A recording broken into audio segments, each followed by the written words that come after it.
And finally tonight, to the analysis of Shields and Brooks, syndicated columnist Mark Shields and New York Times columnist David Brooks. So, David, 3 days after the second debate, how does it look?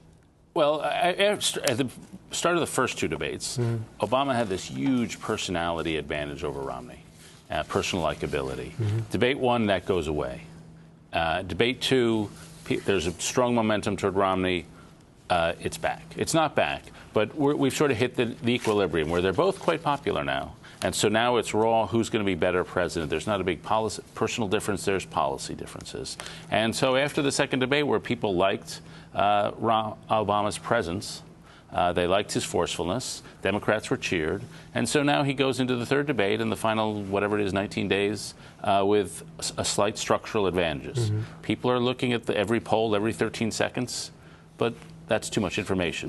He's got a slight structural it's advantage. interesting. Do you buy it that they're both popular now? Because months ago when we were sitting here, we'd say there wasn't much enthusiasm for either in a way, No, the enthusiasm is certainly up there for Romney at this point. And I don't think you can overstate the importance of the first debate in the election of 2012. By his unilateral disarmament or disengagement, call it what you want, the president enabled Mitt Romney to expunge all the negatives that the Obama campaign had put on the air about him, and to establish himself, to make a dash for the moderate middle, to create the new old Mitt, or the old new Mitt, and with a sort of an enlightened or progressive position on regulation, on health care, and all the rest of it. And once that's established, and not contradicted, it just gives him an advantage. There were 70 million people. Now, there have been 70,000 commercials run in Las Vegas this year. 70,000. But I mean, you don't begin to approach the same number in the immediacy of content when you do in a presidential debate. So Obama had a tough job in the second debate, Jeffrey. He had to, first of all, reassure his own base of supporters that he was the guy they remembered, that they admired, they'd worked for, they hoped for. And I thought he did do that. In Romney's first debate, because Obama wasn't even there, he was very even in disposition and tone. And I think in the second debate, Obama got under his skin, and he became peevish. He became waspish. There was a petulant side to him, a little querulous. And I think that and sort of his outburst and this certain hectoring of the president, I think it hurt him. I don't think it no way approached the decisiveness of the first debate.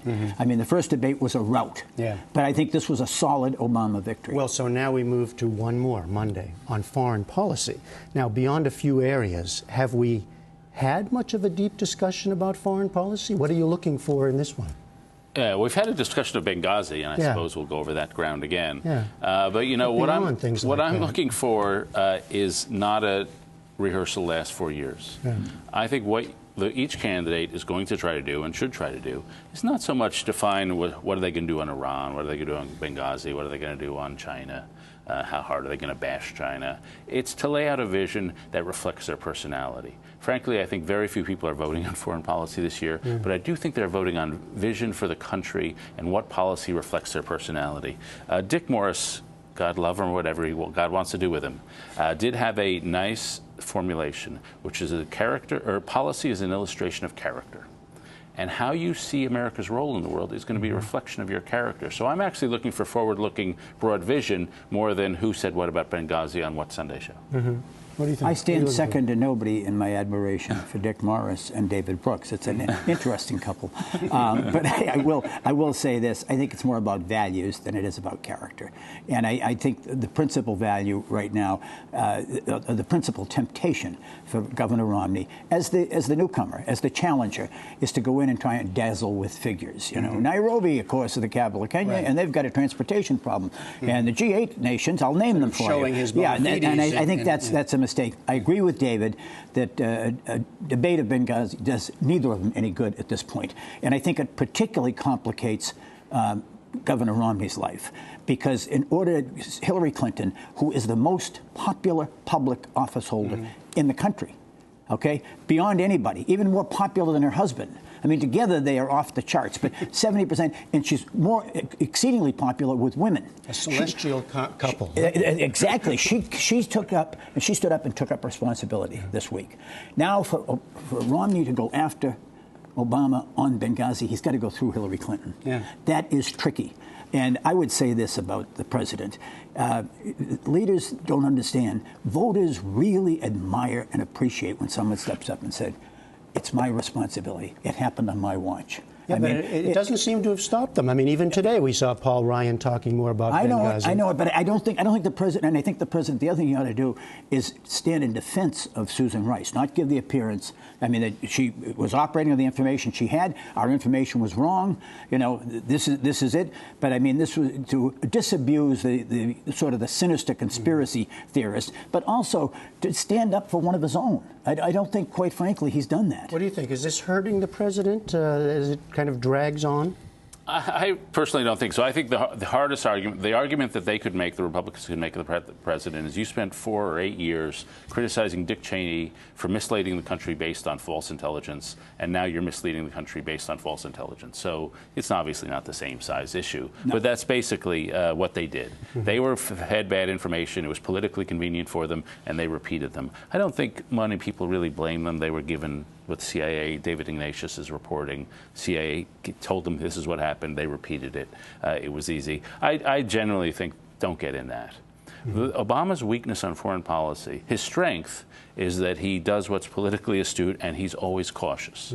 He's not throwing the U.S. into anything big, whether it's Syria or Iran. He's trying to do enough, but not to commit resources.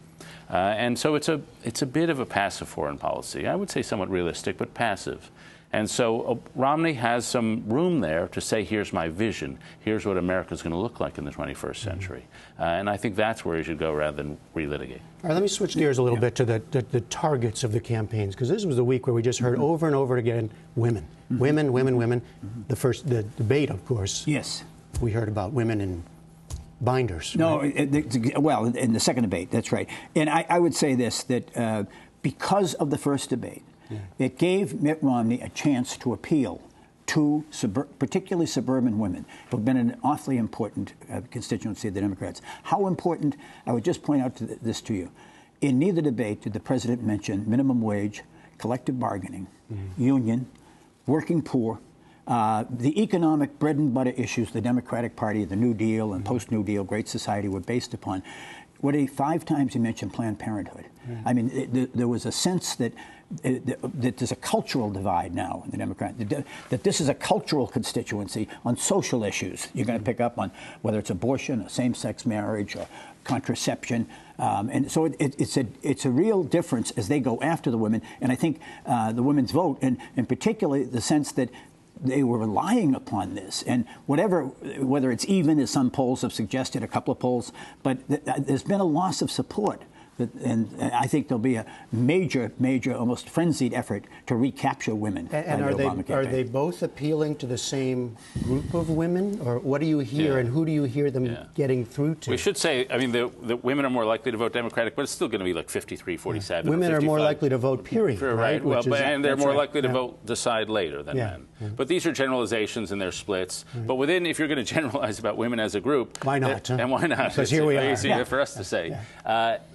There are a couple of different demographics. It seems to me all that talk about Planned Parenthood appeals more toward college-educated, upscale suburban women, where it seems to me the core of this electorate is what the pollsters call waitress moms, who are high school-educated moms making, say, $38,000, $40,000 in Ohio, maybe with a kid.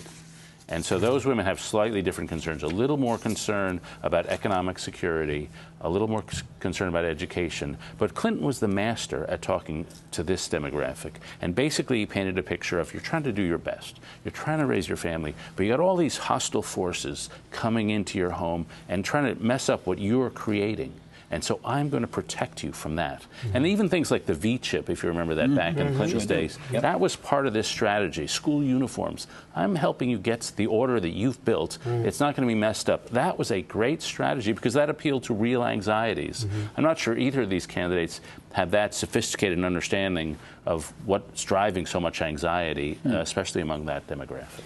Our last couple of minutes, and I wanted to save a little time to talk about George McGovern. He's in hospice care. His family's put out a statement that he's no longer responsive. He's at the end stages of his life, was the statement.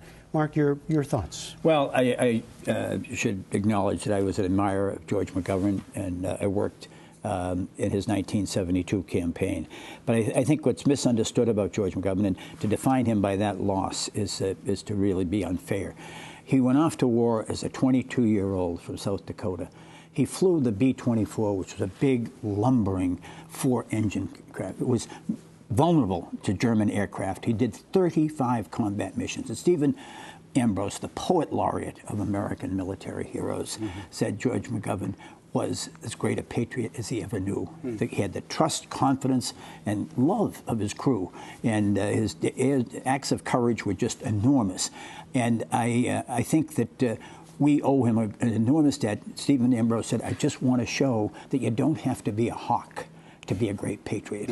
And George McGovern was that. He was a great patriot. He devoted his energies and time to feeding the hungry and to trying to stop the United States from 2 wars we shouldn't have gone into, Vietnam and Iraq. And I just think he should be remembered for that leadership rather than just the 1972 race. Yeah, some of the descriptions of the planes he brought back home after what they'd been shot up were incredible descriptions of things he did. He was an incredibly decent man throughout his Senate and even the presidential runs, just incredibly nice. If I could make a cheap political point, he wrote a piece in 1992 for the Wall Street Journal. After he retired, he bought a B&B, a bread and breakfast in Connecticut, Stratford, Connecticut, and he wrote a piece saying, you know, if I'd been a small business person before I was in the Senate, I would understand what a pain all these regulations are. And he said, I would have been a better senator if I'd understand what happens when you're trying to live under all this. So that's maybe a political point. Is there a political legacy that either pro or against, reacting against still, or that comes down to liberalism today? I would say a lot of the people he brought into the party in 1972 went on to reshape the Democratic Party to this day. Right. And Bill Clinton among them. Exactly, and Gary Hart and other people. And so I think he had a huge legacy within the party. Yeah, you'd agree? Yeah, no, I would agree. I mean, he proved that you could be peaceful and a patriot at the same time, and that the two weren't in any way mutually exclusive. All right, Mark Shields, David Brooks, thanks as always. And Mark and David keep up the talk on the doubleheader recorded in our newsroom. That will be posted at the top of the online Rundown blog later tonight.